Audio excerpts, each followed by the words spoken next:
आजच डाउनलोड करा आणि तुमच्या आवडत्या मालिकांचा आनंद लुटा। तुम्हाला सगळ्यांना प्रश्न पडत असेल ना, ही मीरा आत्ताच आपल्या घरात आली आहे, तरी सुद्धा हिचा वेदासाठी इतका जीव का तुटतो? ना रक्ताची ना नात्याची, तरी सुद्धा का? मी सांगते। वेदामध्ये ना मी माझं लहानपण बघते। माझी आई गेली ना, तेव्हापासून माझे बाबा माझ्यापासून खूप दूर राहू लागले। मला कधी प्रेमानं जवळ घेतलं नाही, माझ्या डोक्यावरनं मायेनं हात फिरवला नाही। ते त्यांच्याच विश्वात असायचे, त्याचं कारण सुद्धा कधी कळलं नाही। गावातले लोक त्यांना वेडा म्हणू लागले। मला खूप राग यायचा तेव्हा। आईला पोरकं झालेल्या मुलीला काय वाटतं ना, हे मला खूप चांगलं माहिती।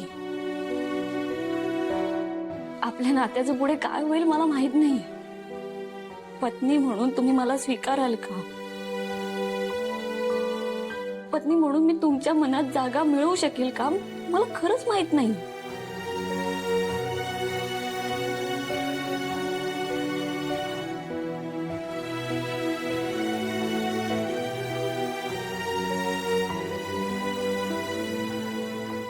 पण आज हा घास मी त्या बापाला भरवते, ज्याने आपल्या मुलीने आपल्याला बाबा म्हणावं त्यासाठी 1-1.5 वर्ष वाट पाहिली। मी माझ्या बाबांची शपथ घेऊन सांगते, तुम्हा दोघांमधला दुरावा कमी करूनच राहील।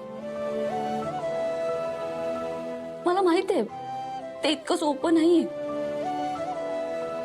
आपली वेदा खूप लहान आहे आणि लहानपणी एखादी गोष्ट डोक्यात बसली ना, तर ती काढणं खूप कठीण होऊन जातं। पण आपण दोघांनी प्रयत्न केला ना, तर ते अशक्यही नाहीये। अडचणी येतील ना, नक्कीच येतील। त्रास सहन करावा लागेल, मनं दुखावली जातील, पण एक दिवस तुमची वेदा पुन्हा एकदा तुम्हाला बाबा म्हणून हाक मारेल। सगळ्यांसमोर ती प्रेमाने तुम्हाला घट्ट मिठी मारेल। पण तोपर्यंत आपण आपले प्रयत्न सोडायचे नाही। माझ्यावर विश्वास ठेवा, मी माझ्या बाबांची शपथ घेतली।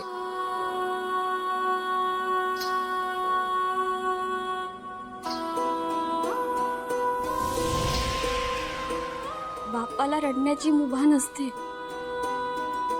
एकदा हरलात म्हणून काय झालं?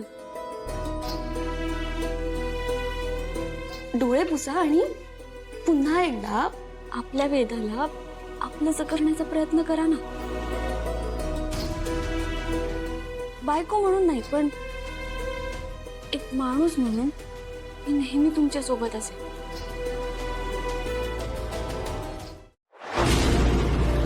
तुला जपणार